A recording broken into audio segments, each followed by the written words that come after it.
బయట ఇంత సాఫ్ట్గా మాట్లాడే మదన్ మోహన్ గారు మన అసెంబ్లీలో చూసాం విశ్వరూపం. ఎందుకంటే అవతల హరీష్ రావు గారి మీద, కేటీఆర్ గారి మీద కూడా ఎక్కడ తగ్గకుండా వాళ్ళు అడుగుతున్న వాటికి కౌంటర్లు ఇచ్చుకుంటూ, అంటే ఎలా వచ్చింది అది?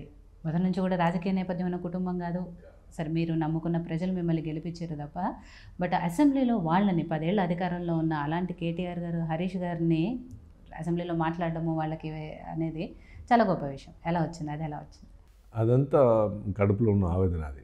ఎందుకంటే పేద ప్రజలను చూసిన తర్వాత ఆవేదన అనేది, అంటే వీరు బంగారు తెలంగాణ అనేది ఒక మిత్ క్రియేట్ చేశారు. అంటే నేను అనేది మార్కెటింగ్ వర్డ్. సో నేనేమన్నా అంటే తెలంగాణలో అరే బంగారు తెలంగాణ ఇక్కడిది, మా ఎల్లారెడ్డి కాన్స్టిట్యూన్సీలో నేను చూస్తున్నాను. మనిషికి కావాల్సింది 3 కావాలి. తినడానికి 3 పూటలు తిండి కావాలి 3 టైమ్స్, తాగడానికి మంచినీళ్ళు కావాలి 2, 3 ఉండడానికి ఇల్లు కావాలి. ఈ 3 తర్వాత అభివృద్ధి గురించి మాట్లాడు. నువ్వు కార్పొరేట్ ఫైనాన్షియల్ డిస్ట్రిక్ట్లో 4 బిల్డింగ్లు లేపి అభివృద్ధి జరిగిందంటే అభివృద్ధి కాదు కదా. ఫలాలని మీరు ఎక్కడ పంచారు? మా ఎల్లారెడ్డి నిజవర్గం మీరు చూస్తే పాములు తేళ్లతో సాహసం చేస్తున్నాం. నేను చాలా ఇళ్ళల్లో పోతే పాములు కుట్టి తల్లి చనిపోతే పిల్లలు అనాథలైపోయినారు. అవి చిన్న గుడిసెలు, చీరలు కట్టుకొని, దర్వాజాలు లేకుండా చీరలు కట్టుకొని అట్లా బతుకుతున్నారు.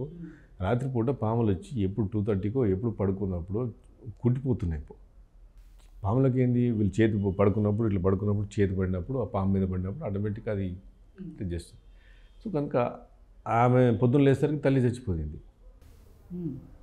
కొత్తపల్లి అని మా ఎల్లారెడ్డి మండలంలో కొత్తపల్లి నేను వాళ్ళ ఇంట్లో పోయాను. పాపం చిన్న 3 పిల్లలు.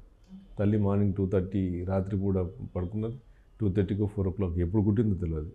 పొద్దున 6:30కి మదన్ లేపేసరికి నోరు నుంచి బొరుగులు వచ్చి చనిపోయి. ఇలాంటి పరిస్థితుల్లో బతుకుతున్నాము. మీరు ఎక్కడ తెలంగాణ, మీరు బంగారు తెలంగాణ అనే ఆ ఆవేదనతో నేను హరీష్ రావు అని కేటీఆర్ని కానీ గట్టిగా మాట్లాడడం జరిగింది. ఎందుకంటే ఇవాళ మీరు ఎంప్లాయీస్కి 1వ తారీఖు నాడు శాలరీ ఇవ్వలేకపోతారు, 10వ తారీఖు 15వ తారీఖు వాళ్ళకు కూడా credit scores, EMI, CIBIL scores ఉంటాయి. మరి ఎక్కడ బంగారు తెలంగాణ? మీరు శాలరీసే గవర్నమెంట్ శాలరీస్కి పే చేయలేదు, ఇంకెక్కడ బంగారు తెలంగాణ? మీరు ఇవాళ ఒక పంటలు పండినాయని చెప్తున్నారు, అంటే మొత్తం సస్యశ్యామలమైందని హరీష్ రావు పొద్దున్న లేస్తే మైక్ పట్టుకొని చెప్తాడు. సస్యశ్యామలం అయినప్పుడు ఒక కాళేశ్వరం నుంచి వాటర్ వచ్చినంత ఎక్కడ సస్యశ్యామలమైంది? ఇంతవరకు ఎన్ని ఎకరాలకు మీరు నీరు ఇచ్చారు? మా ఎల్లారెడ్డి నియోజకవర్గంలో మొత్తం రైతులే. 2 సార్లు సీఎం కేసీఆర్, అప్పుడు మాజీ సీఎం కేసీఆర్ వచ్చినప్పుడు 2 సార్లు ఇప్పుడు 1,00,000 ఎకరాలు ఇస్తాను 22 ప్యాకేజ్ కింద, ఇంతవరకు 1 ఎకరం నీరు రాలేదు. సో ఈస్ అన్డిస్ట్రిబ్యూషన్, మీది అన్యాయం జరిగింది. మీరు గజ్వేలు, సిరిసిల్ల, సిద్దిపేట, మా మదర్ వాళ్ళ సిస్టర్ ఉండేది. చిన్నప్పుడు వెళ్ళిన పందులు తిరిగేది సిద్దిపేటలో, ఘోరమైన పరిస్థితి ఉండేది. ఇలా సిద్దిపేట అనదర్ ఒక అమెరికాలాగా తయారవుతుంది, సిరిసిల్ల ఒక అమెరికాలాగా తయారవుతుంది, గజ్వేల్ తయారవుతుంది. మరి మా నియోజకవర్గం ఏం తప్పు చేసుకుంది? మేము తెలంగాణ లేమా? మేము పాకిస్తాన్లో ఉన్నామా? మేము ట్యాక్స్ ఫీడ్ మనీ కట్టట్లేదా?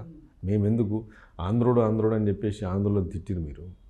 ఇలా ఆంధ్రలో కంటే ఎక్కువ దోపిడీ జరిగింది. బ్రిటిష్ కాలంలో కూడా ఇంత దోపిడీ జరగలేదు.